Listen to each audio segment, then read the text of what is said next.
Hello प्यारे बच्चे, तो एक बार फिर से आप सभी का स्वागत है हमारे इस YouTube चैनल टारगेट बोर्ड पे। तो आज की इस वीडियो लेक्चर में हम लोग बात करने वाले हैं मैथ्स के टोटल फॉर्मूलाज के बारे में, क्योंकि जैसा कि आप सभी को पता होगा कि अब कुछ ही घंटों में आपका जो मैथ का पेपर होने वाला है।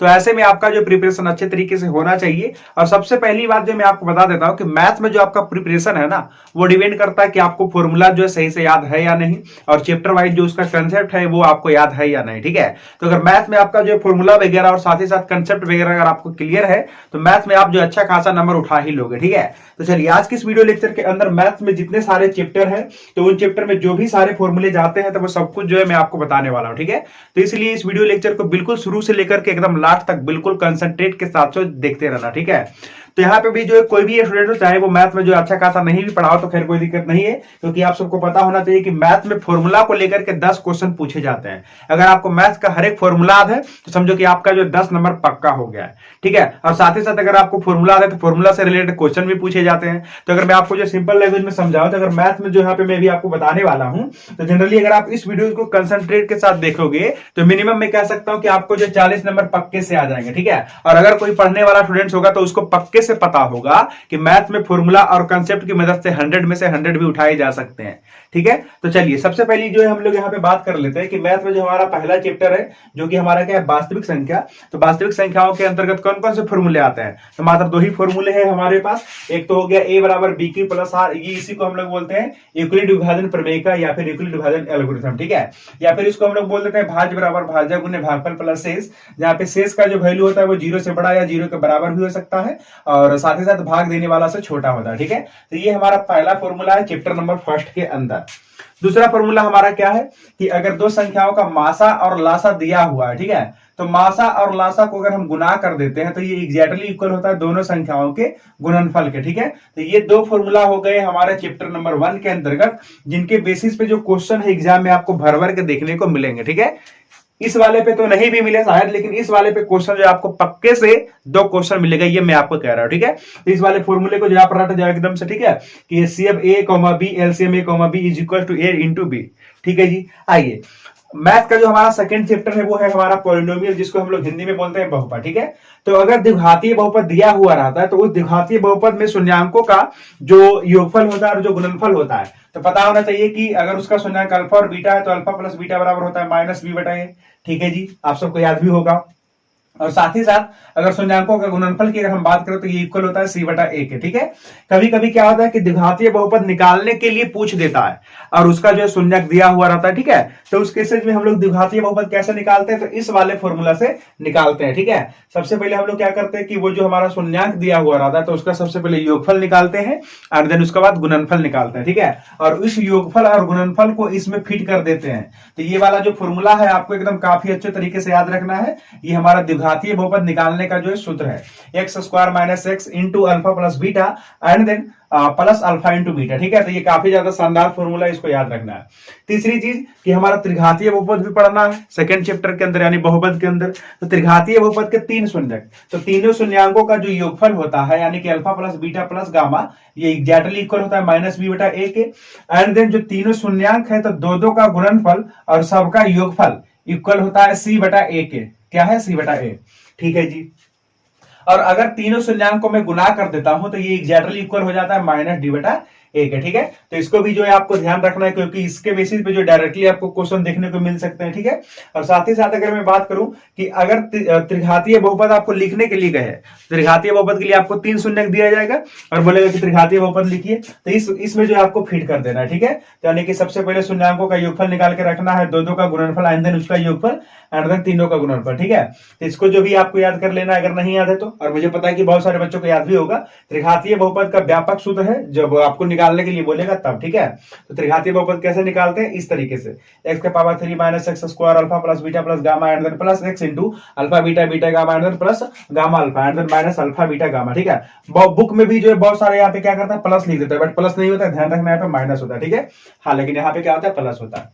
ठीक है जी, तो बस इतने सारे फॉर्मूले हैं हमारा सेकंड चैप्टर के अंदर, इसको ध्यान में अगर रख लोगे तो आपके जो एक भी क्वेश्चन एग्जाम में नहीं छूटेंगे। ठीक है, आइए अब हम बात करते हैं तीसरा चैप्टर जो कि है हमारा दो चर वाले रैखिक समीकरण। ठीक है, तो दो चर वाले रैखिक समीकरण में काफी ज्यादा महत्व फॉर्मूला है ये जो मैं अभी आपको बताने वाला हूं। ठीक है, तो दो चर वाले रैखिक समीकरण में सबसे पहली बात, दो समीकरण होते हैं तो दोनों समीकरण का डिफाइन करना होता है कि हल कैसा होगा। ठीक है, तो हल कैसा होगा तो इसके लिए हम लोग निकालते हैं a1 बटे a2 b1 बटे b2 एंड देन c1 बटे c2। ठीक है, तो अगर a1 बटे a2 बराबर नहीं होगा b1 बटे b2 के, तो इस केसेस में आपको याद होगा कि एक ही हल होता है जिसको हम लोग बोलते हैं अद्वितीय हल।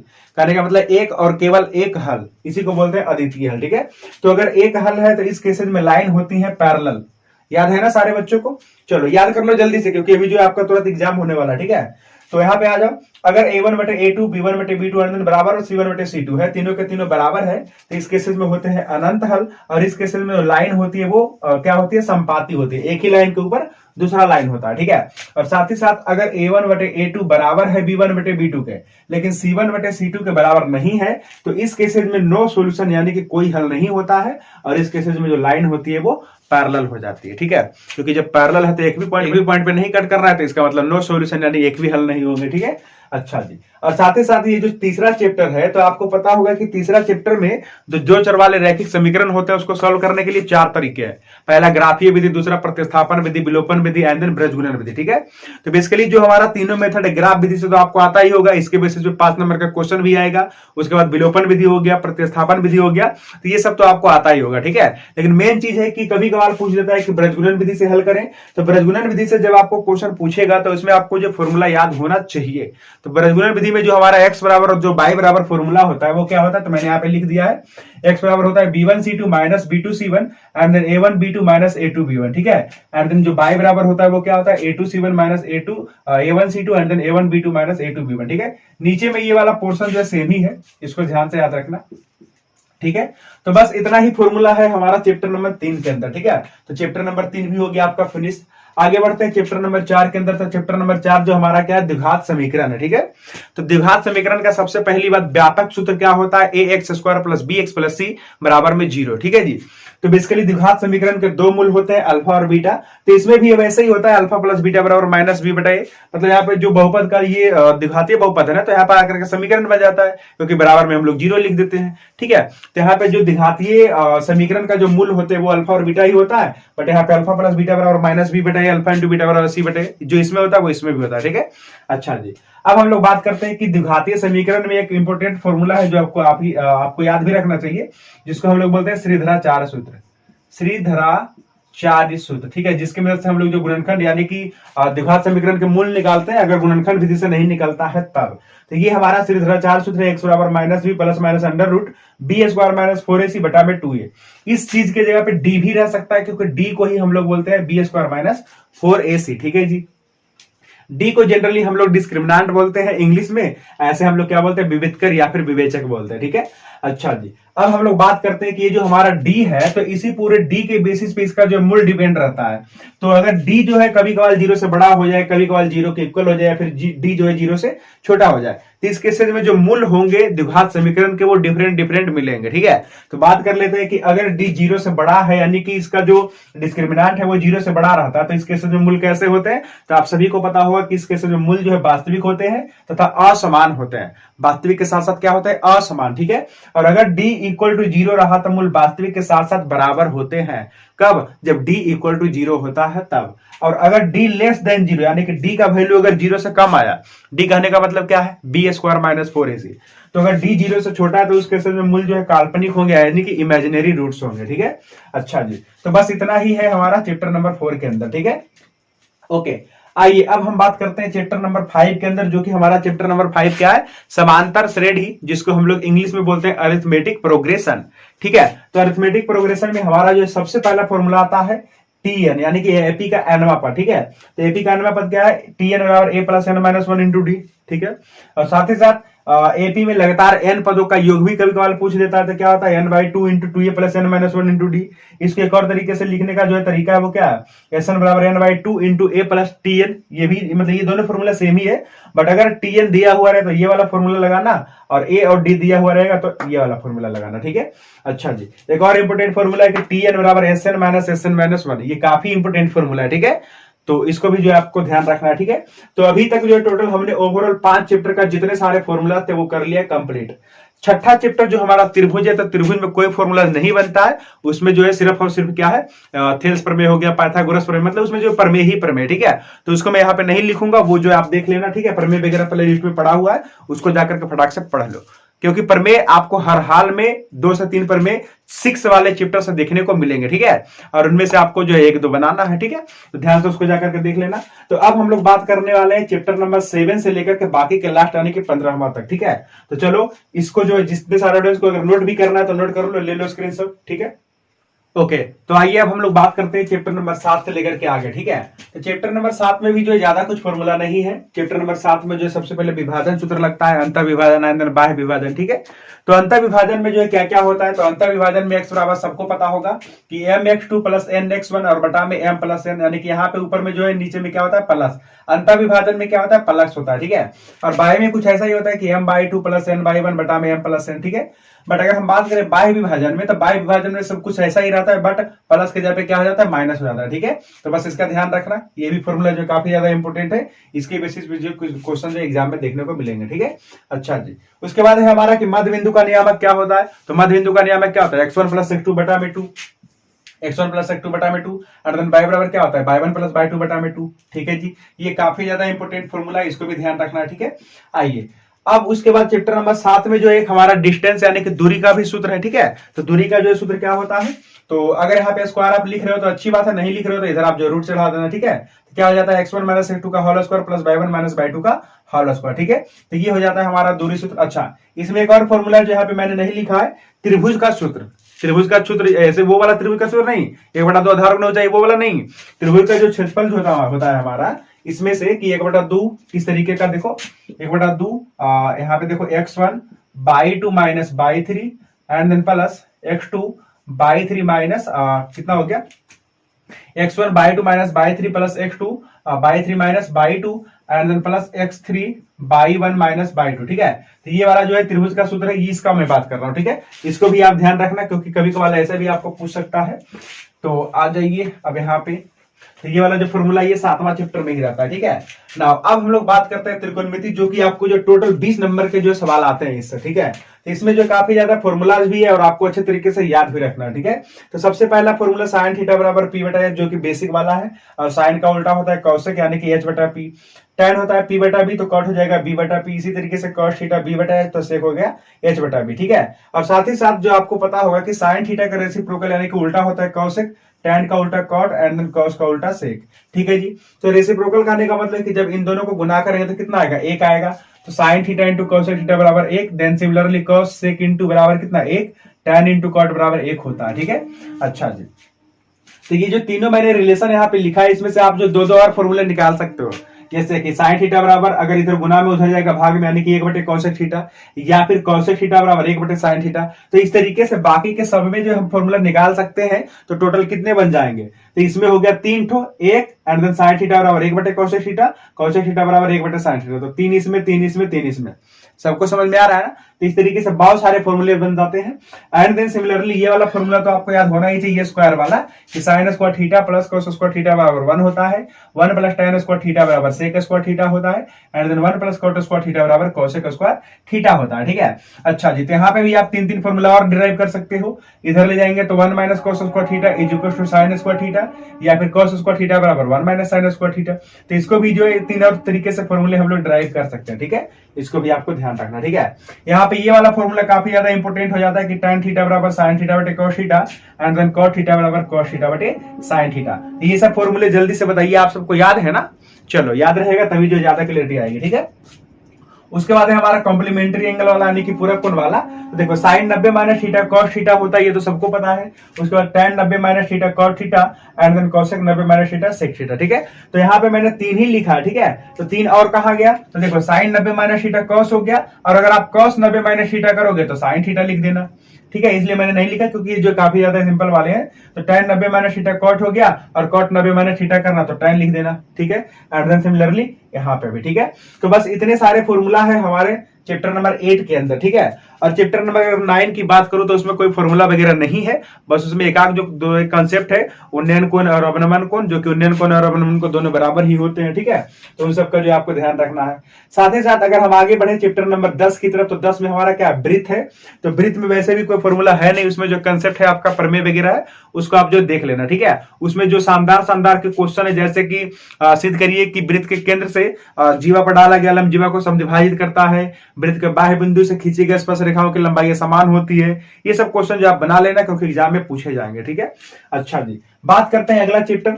तो अगला चैप्टर में जो भी सारे क्षेत्रफल वाला फॉर्मूला है, क्योंकि 11 में तो कंस्ट्रक्शन हो गया और 12 में हो गया वृत्तों से संबंधित क्षेत्रफल। तो वृत्तों से संबंधित जो क्षेत्रफल है उसमें जो ये सब टॉपिक्स आते हैं, तो इसको मैं जल्दी से आपको कवर करवा देता हूं, ठीक है।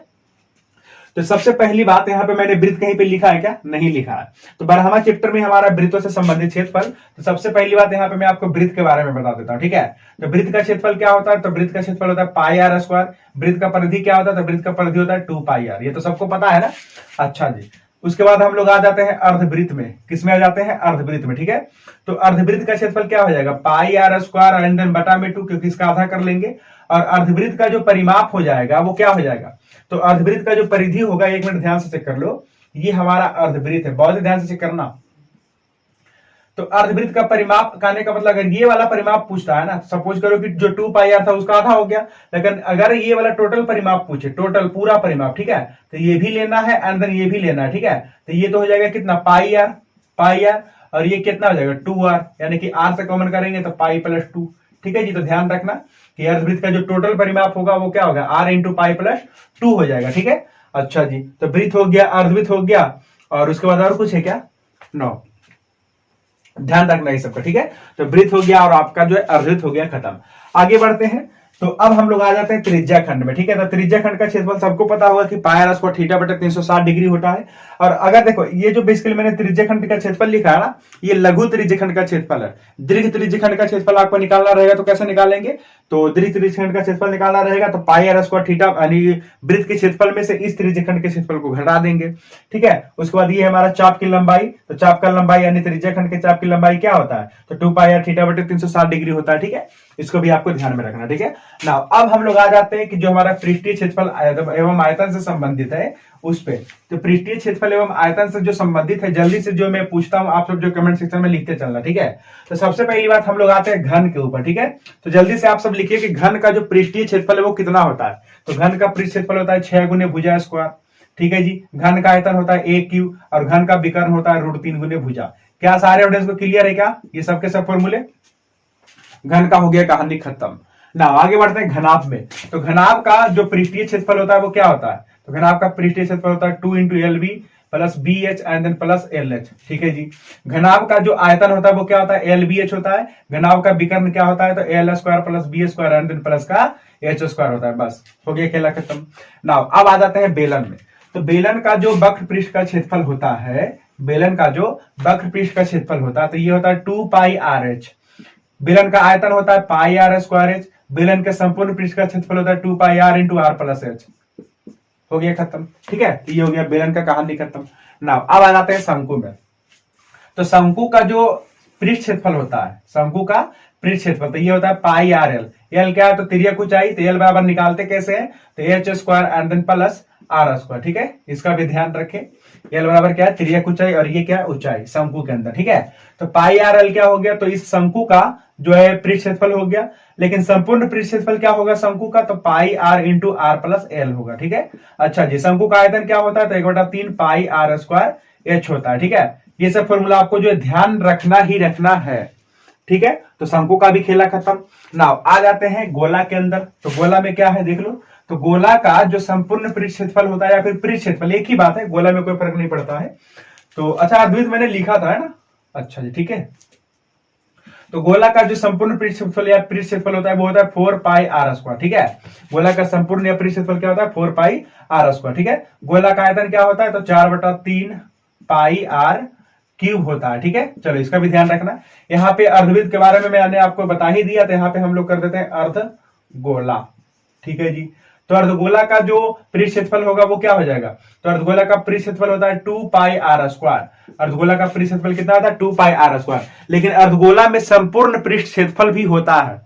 गोला में संपूर्ण पृष्ठ क्षेत्रफल और पृष्ठ क्षेत्रफल एक ही बात है, जो कि होता है 4 पाई आर स्क्वायर के बराबर। और अर्धगोला में जो पृष्ठ क्षेत्रफल होता है वो होता है 2 पाई आर स्क्वायर, और संपूर्ण पृष्ठ क्षेत्रफल जो होता है वो होता है हमारा 3 पाई आर स्क्वायर के बराबर। ठीक है, और अर्धगोला का जो आयतन होता है वो होता है गोला के आयतन का आधा, यानी 2/3 पाई आर क्यूब। क्लियर है सबको? अच्छा जी, अब आ जाते हैं शंकु के छिंदक में। ठीक है, तो शंकु का छिंदक जिसको हम लोग बाल्टी बोलते हैं, ठीक है, तो बाल्टी में यानी कि शंकु के छिंदक में अब हम बात करते हैं। ठीक है, तो शंकु का छिंदक का जो सबसे पहले हम लोग बात कर लेते हैं वक्र पृष्ठ का क्षेत्रफल। ठीक है, तो शंकु के छिंदक का वक्र पृष्ठ का क्षेत्रफल क्या होता है, तो पाई एल बड़का आर एंड देन प्लस छोटका आर होता है। ठीक है, अच्छा जी, अब हम लोग बात करते हैं कि शंकु के वक्र पृष्ठ क्षेत्रफल का मतलब संपूर्ण वक्र पृष्ठ क्षेत्रफल। ठीक है, ये तो शंकु के छिंदक का वक्र पृष्ठ है ना, तो अब हम लोग बात करते हैं कि शंकु के छिंदक का संपूर्ण वक्र पृष्ठ क्षेत्रफल। ठीक है, तो क्या हो जाएगा, पाई बड़का आर स्क्वायर पाई छोटका R square and then plus pi L बड़का आर एंड देन प्लस छोटका आर, ये होता है शंकु के छिंदक का संपूर्ण पृष्ठ का जो है क्षेत्रफल। ठीक है, अच्छा जी, अब हम लोग बात कर लेते हैं कि शंकु के छिंदक का आयतन क्या होता है। तो शंकु के छिंदक का आयतन होता है पाई एच बटा में 3 इंटू बड़का आर स्क्वायर प्लस बड़का आर इंटू छोटका आर एंड देन छोटका आर स्क्वायर। ठीक है, ये सब फॉर्मूला आप याद रखना ही रखना है आप लोग को। ठीक है, ओके, तो बस ये हो गया शंकु का छिंदक का भी कहानी खत्म। तो अब इसके अगला वाला जो चैप्टर है हमारा सांख्यिकी है, यानी स्टैटिस्टिक्स है। ठीक है, यानी जिसको हम लोग बोलते हैं, उसमें हमारा पढ़ना है माध्य माध्यिका बहुलक। ठीक है, तो उसके बारे में भी मैं आपको बता देता हूं। तो माध्य बराबर जो है सबसे पहले आपको पता होना चाहिए कि माध्य बराबर 4 सूत्र है। ठीक है, कौन कौन है जी, तो मैं आपको बता देता हूँ। माध्य बराबर जो हमारा पहला सूत्र है, जो आप पढ़ते हो, अंकों का योग बटा में अंकों की कुल संख्या, अंकों का योग बटा में अंकों की कुल संख्या, या फिर सभी प्रेक्षणों का योग बटा में प्रेक्षणों की कुल संख्या, पहला हो गया। दूसरा है कि माध्य बराबर क्या है, तो दूसरा माध्य बराबर है सिग्मा एफ डी बटा में सिग्मा एफ। ठीक है जी। तीसरा माध्य बराबर क्या है, तो तीसरा जो माध्य बराबर है विचलन विधि में, ठीक है, तो तीसरा माध्य बराबर है A plus sigma F U बटा में सिग्मा एफ। ठीक है जी, यहां तक क्लियर है सबको। उसके बाद चौथा हमारा फॉर्मूला क्या है माध्य बराबर, तो चौथा जो हमारा माध्य बराबर है A plus H into sigma F U बटा में सिग्मा एफ। क्लियर है सबको। एक बार मैं चेक कर लेता हूं इस क्वेश्चन को, क्योंकि इसमें जो थोड़ा सा डाउट जा रहा है। तो ये हो गया सिग्मा एफ डी होता है यहाँ पे, ठीक है, सिग्मा एफ डी बटा में सिग्मा एफ। अब अच्छा जी, अब ये सब क्लियर है, ठीक है, एफ यू बटा में सिग्मा एफ इंटू एच।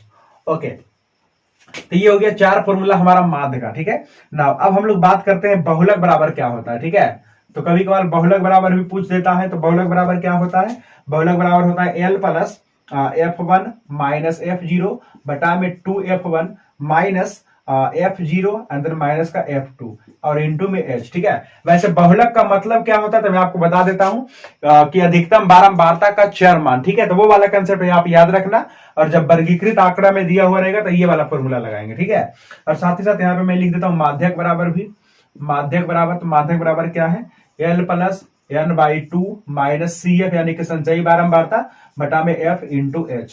ठीक है जी, इसको भी आपको जो ध्यान रखना। ठीक है, अब एक लास्ट हो गया प्रायिकता, जो कि चैप्टर नंबर 15 है। तो प्रायिकता बराबर तो सबको पता होगा, ठीक है, कि कोई भी इवेंट हुआ तो उस इवेंट की जितनी संख्या रहती है उसको ऊपर में लिखते हैं, और जो टोटल पॉसिबिलिटीज होती है उसको हम लोग नीचे में लिखते हैं। ठीक है, जैसे कि अगर हमने एक सिक्का को उछाला और हम चाह रहे हैं कि हेड आ जाए, तो हेड इसमें कितना बार है, एक बार, लेकिन टोटल क्या हो सकते थे, तो दोनों हो सकते थे, या तो हेड या तो फिर टेल। तो बटा में 2 लगाएंगे, ऊपर में 1 लगाएंगे, तो ये 1/2 हो गया इसका प्रोबेबिलिटी। ठीक है, ये सब तो आपको पता ही होगा। तो इन सब क्वेश्चन का जो मतलब ये सब जो हमारा फॉर्मूला है इसको अच्छे तरीके से ध्यान रखें। अगर ये सब फॉर्मूले आपको जो अच्छे तरीके से क्लियर है तो बहुत ज्यादा जो है मतलब आप जो अच्छा खासा नंबर उठा लोगे। ठीक है, तो उम्मीद करता हूं कि ये वाला वीडियो लेक्चर जो है आपके लिए काफी ज्यादा हेल्पफुल रहा होगा। अगर वाकई में हेल्पफुल रहा है तो वीडियो को कर दीजिए लाइक, एंड देन अगर आप इस चैनल पर नए होंगे तो चैनल को कर दीजिएगा सब्सक्राइब। ठीक है, मैं तो ये कहता हूं कि अगर आपको फॉर्मूला वगैरह नहीं याद है ना, तो इस वीडियो को 2 से 3 बार देख लो, याद कर लो, लिख करके याद करो, जैसे भी याद करना याद कर लो। ठीक है, और उसके बाद एग्जाम में जाकर के खूब फोड़ दो। ठीक है, ठीक है फ्रेंड्स, मैं मिलता हूं आपसे नेक्स्ट वाले क्लास में। तब तक के लिए thank you, bye all the best, जय हिंद, धन्यवाद।